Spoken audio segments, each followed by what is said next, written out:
All right, we're back at it today, and it's team preview and prediction time again here on YouTube. And if this video gets 100 likes, 100 thumbs up, I'll upload a second prediction video later this afternoon. We've done a couple of SEC teams, I think. We've done an ACC team. We've done a Big 12 team. I'll put a link to the playlist up here that's got all the previews and predictions in them. You can click that link. It'll take you over there. You can check out the ones you've missed. Up today, Big 10 team, the Michigan Wolverines.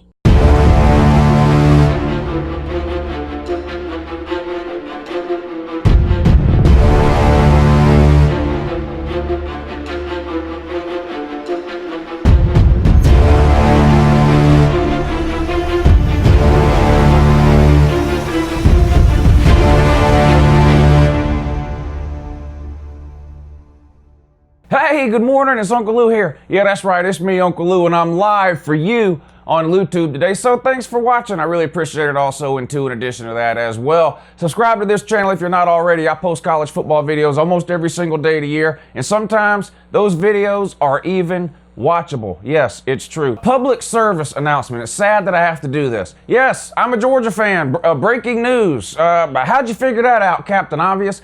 Listen, it's too many comments in the comment section from people crying that sounds something like this. Of course this idiot said that. He's a Georgia fan. Or, yeah, stick to your own team. Quit talking about Florida State, idiot Georgia fan. This guy's a Georgia fan. He ain't even got no business talking about whatever team. Listen, if all you want to hear is thoughts or opinions about your team from fans of your team, first of all, that's a pretty shallow pool to swim in. Second of all, you're an idiot. Listen, all these big name people on TV that people cry about all the time. Paul Feinbaum's just an Alabama fan. I don't know why he's Alabama. Kirk Herbstreit, man, the Ohio State home. Reese Davis went to Alabama. Did you know that? Of course he said something good about Alabama. Listen, at least I come right out and tell you. Does it look like I'm trying to hide the fact that I'm a Georgia fan? No, I talk about all the teams in college football, okay?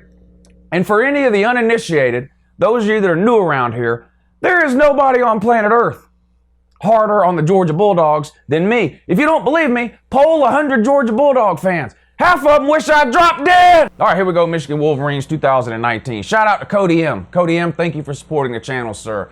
Cody is a member over on the Uncle Lou Patreon page, and of course, I'm letting all the Patreon members pick one team for me to preview and predict this offseason, and that's the order that we're going in. So I'm going to be doing all the suggestions from people over on the Patreon page first. Once we run through that list of suggestions, then I'll start taking suggestions from other places like the comment section here, email, Twitter, whatever the case may be. If you want to get signed up on the Uncle Lou Patreon page, it's real easy to do. Just click the link below in the description of this video that says support the channel. It'll take you to the Uncle Lou Patreon page. You can get yourself set up over there. I would really appreciate it. Shout out to all the Patreon members. I really appreciate it. All right, let's briefly recap what happened with Michigan last year. 10-3 overall, right? 10-2 in the regular season.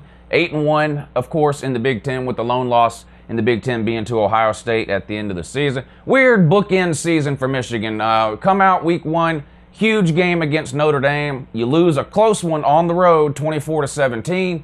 You then reel off 10 straight victories. Like I mentioned earlier, one of the hottest teams around heading into that big matchup at the end of the regular season with Ohio State, and of course you lost. That was your second loss. And then you show up in a bowl game against Florida. Well, I don't know if show up is the right word. You didn't really show up, and you got absolutely blown out. Now, you had a lot of players miss that game for a variety of reasons, but I'm not here to make excuses on your behalf. The game was absolutely another embarrassment. I mean, you just got blown out, period.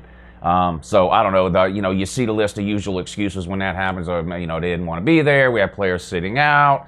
They were still disappointed from losing to Ohio State. And, there probably is a little bit of truth to some of that when that happens. I mean, had Michigan beat Ohio State, they probably would have been in the playoffs, right? Whoever won that Michigan-Ohio State game was going to win the Big Ten title. And you have to remember, at that time when Michigan, and you're saying, well, Ohio State did win the Big Ten and didn't make it. Michigan was ranked ahead of Ohio State heading into that game. Michigan had a close loss to Notre Dame. Ohio State had the blowout loss to Purdue. So Michigan was ranked at a spot where had they won that Ohio State game and then won the Big Ten, they would have been in the playoffs without question. They would have gotten in over probably Oklahoma, right? Anyway, so you came up just a little bit short of where you wanted to be. 10-3, 8-1 in the Big Ten. Losses to Notre Dame, Ohio State, and then Florida. What did I predict for Michigan last year? I already said I was a little bit too high on them again, second, third year in a row. But I'll put the ending screen of last year's offseason Michigan preview up on the screen right now, and we can look at it and we can see sort of where I had you. Well, I had your regular season record correct at 10-2, right? I had you losing to Wisconsin and Ohio State. Is that right? I thought I had you beating Ohio State last year. Guess I was wrong again. But so anyway, close, pretty close. Of course, you beat Wisconsin, but lost to Notre Dame, and then you lost to Ohio State. So anyway, that's where I had you at for last year. So just reference point. All right, what do you look like this year? Jim Harbaugh, 5th year. Same questions as last year, really. What's the offense going to look like? Can you finally beat Ohio State? Can you finally win a division? I think you sort of got the Michigan State monkey off your back a little bit by beating them again last year. That was a question mark a little bit after your first 3 or 4 years. You handled them, so that was good. You bring in a new offensive coordinator. Is it Josh Gattis? Came from Alabama, I believe, right? He's going to run the spread at Michigan. Now, this is, something we haven't seen at Michigan in quite some time. You probably got to go back to Rich Rodriguez days, and that didn't work out too well. But anyway, point is, going to switch the offense up a little bit, spread it out more. Probably going to see more throwing, I would think, this year out of Michigan. And when we start to look at their position groups, you'll probably understand why. Last few years, running back has been a strength for Michigan. This year, in my opinion, it's a weakness, or at the very best, it's an unknown, I think. Can Jim Harbaugh leave Gattis in the offense alone? He needs to. We'll see. Michigan fans are praying that happens, right? But he's going to run the spread. Gattis is. According to Gattis, you will never see a huddle this season at Michigan, ever. 100% completely doing away with a huddle. That's according to Gattis. When you look at the position groups, and I'm going to give you Athlon Sports rankings on these position groups so that you don't tell me I'm an idiot Georgia fan. Of course, I say this about this or that. According to Athlon Sports, right? One of the big three or whatever when it comes to putting out these preseason magazines and prognostications and things like that. According to Athlon Sports, and this is going to be weird. The questions on Michigan the last few years have all been offensive, right? Offensive line, best in the Big Ten.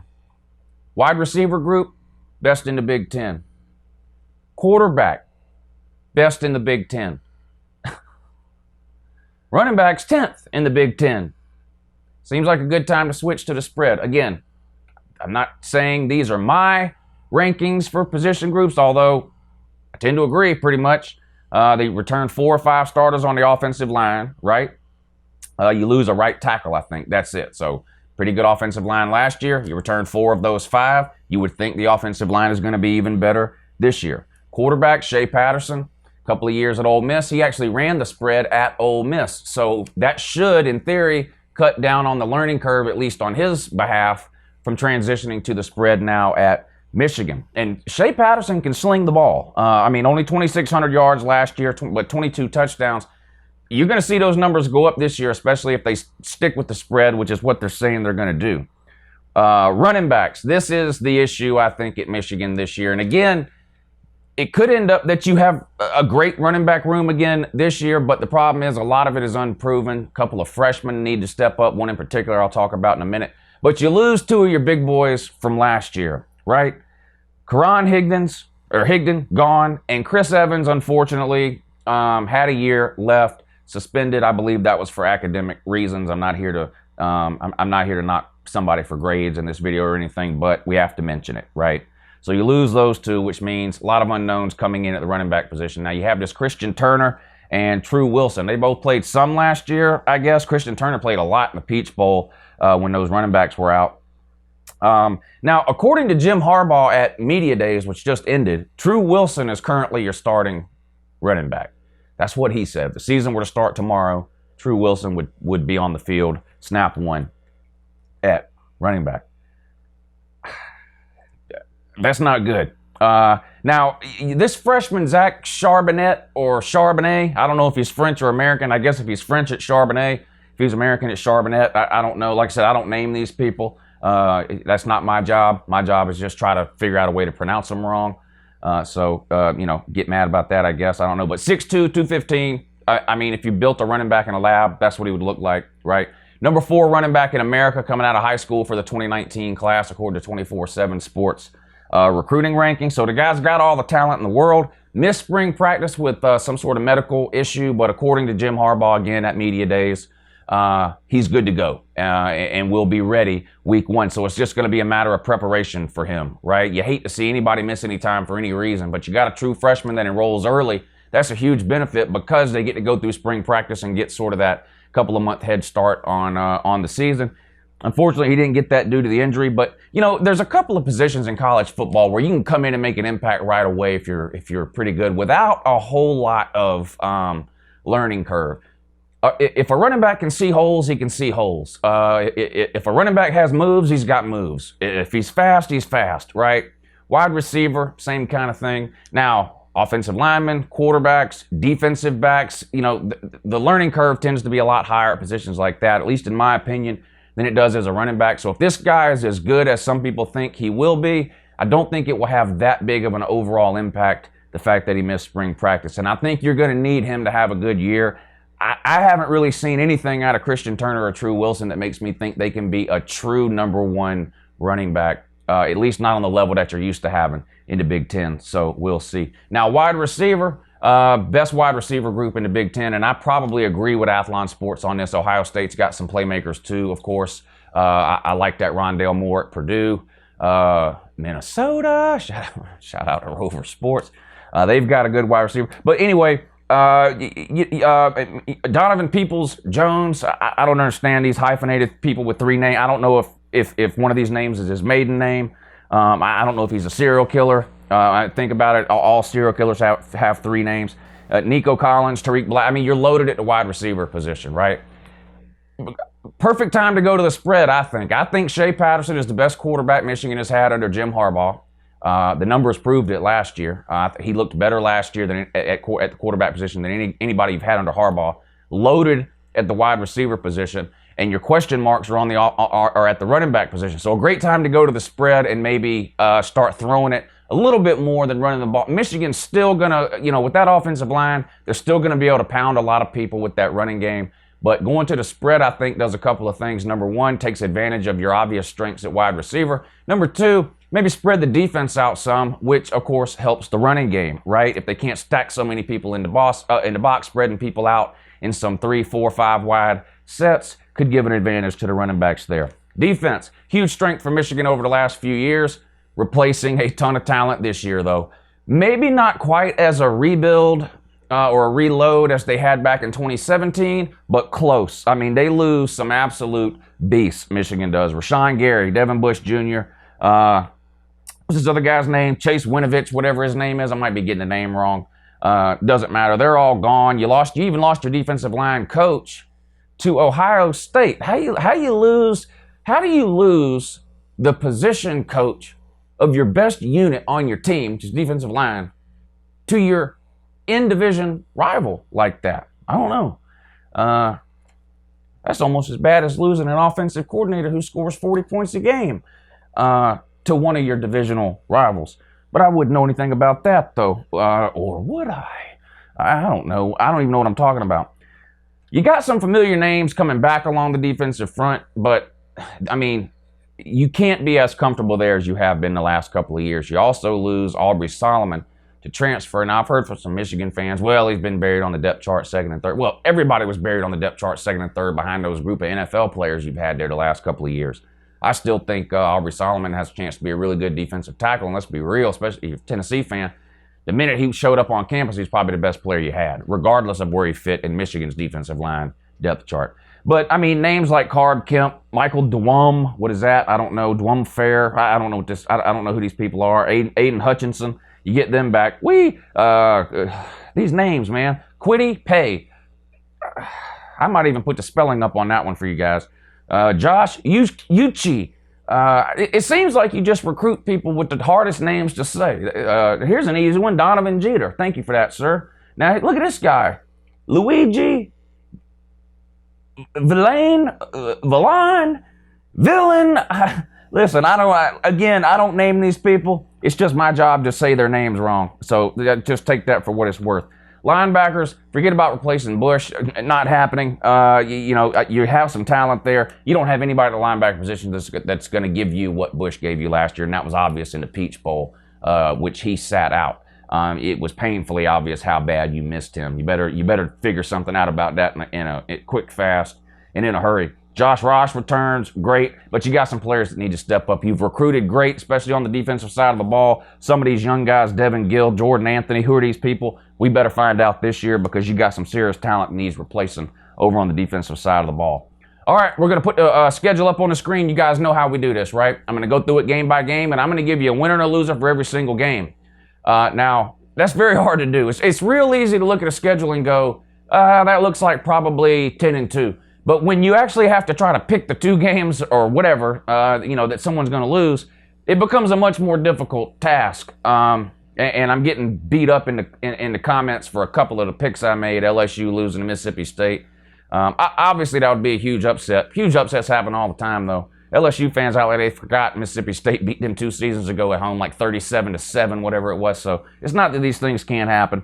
But anyway, I'm going to put the schedule up. We're going to go through it game by game and see what it looks like. All right, you start out with a warm-up game. Not a complete pushover, Middle Tennessee State. They're a pretty good team for the classification that they are. But they got no business competing with Michigan. You get them at home, you should win that game with little to no effort. Now, week 2 to me is interesting for a couple of reasons. Number one, Army is a really good team. A really good team. Not just good for their conference. I mean, they almost beat Oklahoma. Was it last year or the year before? The last two, they've won 21 games over the last 2 seasons. They went, I think, 11 and, did I write it down? 11-2 and 10-3. A lot of blowout wins. But they blew out Houston in a bowl game, 80-something to 20 or something. I mean, I think they're still scoring points there. It's always hard for one of the big programs to play one of these option teams because you don't ever see that anymore. So it's not like you spend a lot of time during the year preparing your defense on how to deal with the triple option, which is what Army runs, right? A version of the triple option. So when you have a team, Oklahoma, in this case Michigan, who has to go up against one of these teams who runs the triple option, and you've spent the majority of the year preparing to stop pro style or spread offenses, which is what most college programs are running these days. It creates an issue when you have to then play a team that's a complete and total opposite of that, like Army in the triple option. And we've seen Army beat some teams with that, and we've seen them come really, really close. So this could be an interesting game, especially with how young and inexperienced Michigan is going to be along the front seven, losing all that talent in the NFL. Now, a lot of those players for Michigan have played because, like any other team with a lot of depth, Michigan has rotated guys in and out during the game. But the point is, within the first couple of weeks of the season, I don't think you're going to see elite level play out of that front seven like you saw last year out of that experienced front seven. So this will be an interesting game to keep an eye on, but you should beat Army. All right, then you got your first of 2 bye weeks. It's not a change or anything. It's just the way the calendar falls this year. Every team gets 2 bye weeks. Now, this is a little bit early in the season for my liking to have a bye week, but I do think it comes before an important game. Your first Big Ten game of the year, first conference game, first road game, and it's against a team that consistently is winning, it seems like 9 or 10 plus games in the Big Ten. Took a little bit of a step back last year, but of course we're talking about Wisconsin. You got to go on the road to Camp Randall with that jump around nonsense and play there. They've got one of the best offensive lines and running backs in all of college football, and Jonathan Taylor, the dude could hit 6,000 yards career rushing this year, which would just be unbelievable. He's a junior.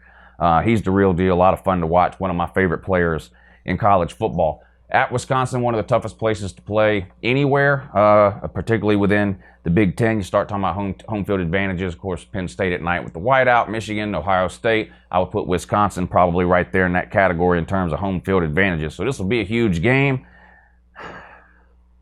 I think you go on the road and get a big win at Wisconsin. They got a new quarterback there, which could end up being a good thing, actually. That Hornibrook, I mean, he makes game managers look exciting, this Alex Hornibrook. He transfers somewhere else where he's not going to play or do anything meaningful at a team that's not going to be that good. Type, Seminole fans.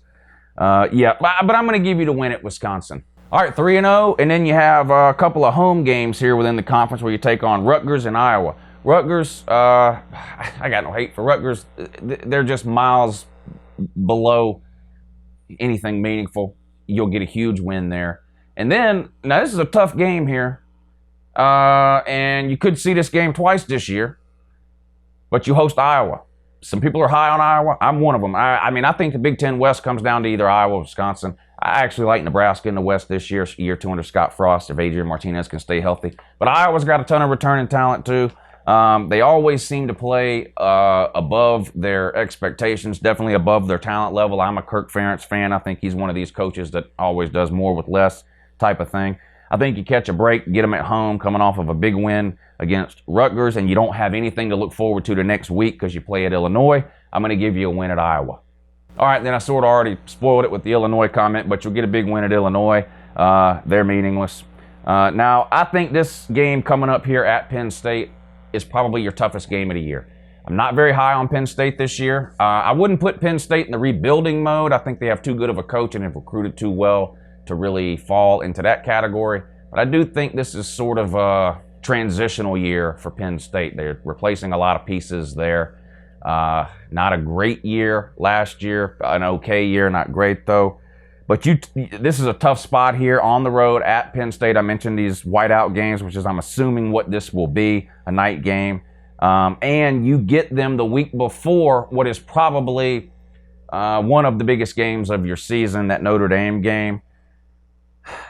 The home team has won 3 straight games in this Michigan-Penn State rivalry. Make it 4 straight. I think you go on the road and catch your first L of the season at Penn State. All right, and then the Notre Dame game. One of the best games of the season last year, and it came week 1 at Notre Dame, a 24-17 loss for Michigan. They got to come to the big house this year. Notre Dame made the playoffs last year after going 12-0 in the regular season, absolutely destroyed by Clemson. But almost everybody got destroyed by Clemson. Notre Dame likes what they have coming back with Ian Book at quarterback. We'll see what their defense is going to look like. Offensive line always seems to be pretty good, at least lately, for Notre Dame. We'll see them, skill positions. I'm going to do one of these videos on Notre Dame, I'm sure, and I'll give you guys a lot more detail and depth on Notre Dame at that time. I don't think you lose this game at home to Notre Dame. I think you'll be looking at this game from the time the season starts, which is one of the reasons I think Penn State slips you up the week before.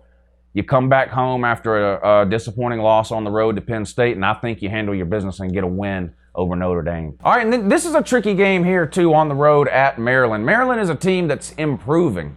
They were better last year, I think, than a lot of people thought they would be, especially given how awful the offseason for Maryland was the year before, with having the player pass away during some conditioning exercises, and then you had a whole, some investigations and some coaching changes because people were getting in some trouble. Anyway, the point is, I think Maryland is a better team than what most people think they are. They're not on Michigan's level. I mean, you're obviously better than Maryland. Huge emotional win though against Notre Dame. I'm going to be honest with you. I don't think you're going to lose at Penn State and at Maryland. So since I have you dropping the game to Penn State, I'm going to give you the win on the road at Maryland, but I'm going to be honest, I could see a scenario where you actually eke one out on the road at Penn State, beat Notre Dame, but then turn around and lose on the back end of that to Maryland. Again, Maryland is not as good of a team as Michigan. You'll be favored in that game. You're the better team, yada, yada, yada.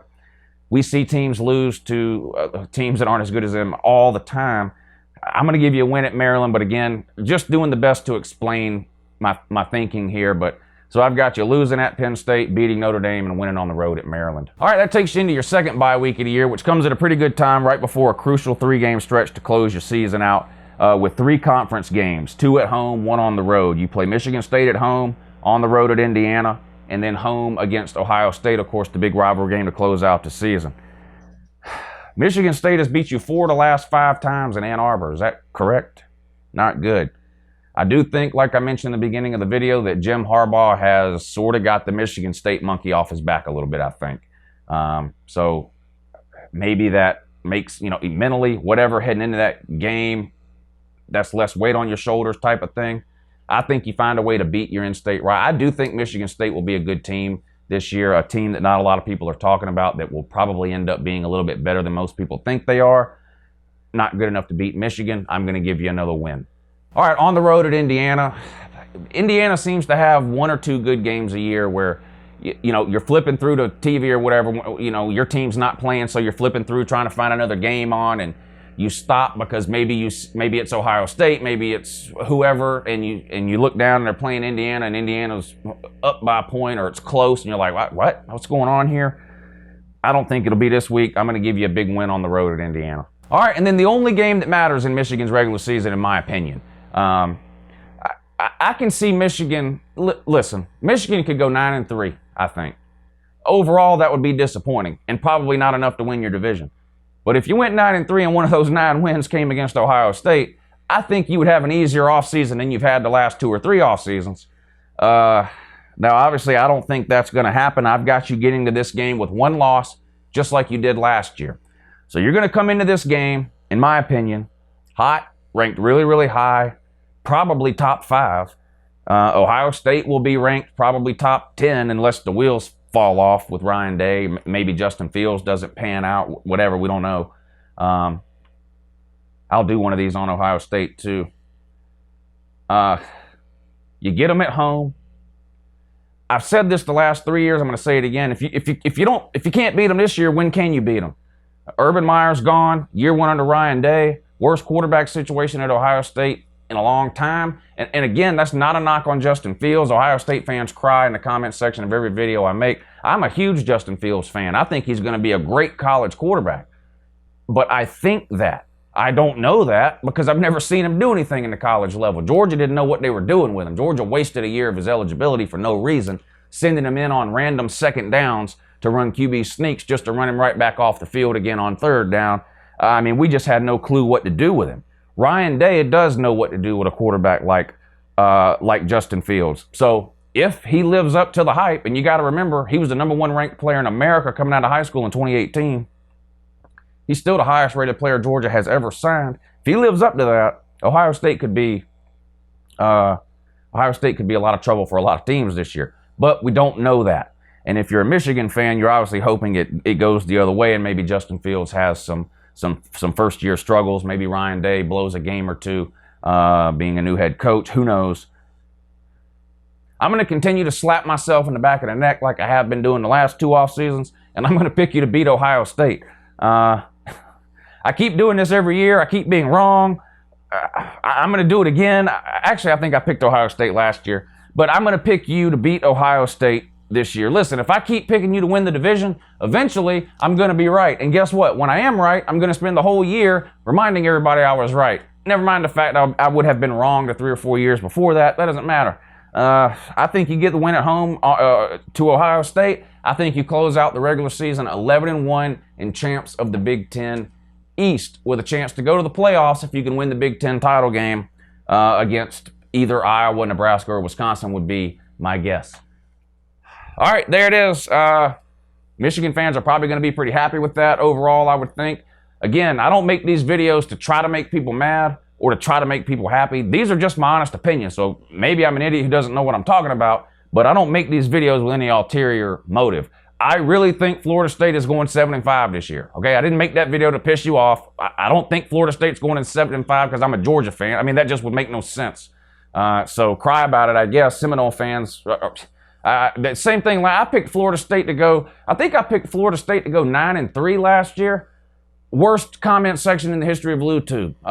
This guy's an idiot. We're going at least 11-1 and winning the division. Probably beat Clemson in the ACC title game. Then they go 5-7 and they disappear for 8 months until I make this year's Florida State prediction video where I say they're going to go 7-5. And then here they come again. Oh, this guy's an idiot. We're going at least 8-4. Yeah, I pick you to go 7-5. You go 8-4. I've never seen a football game. Anyway, I appreciate you guys watching. Don't forget, thumbs up this video. 100 thumbs will get you another prediction video today. Have a good morning.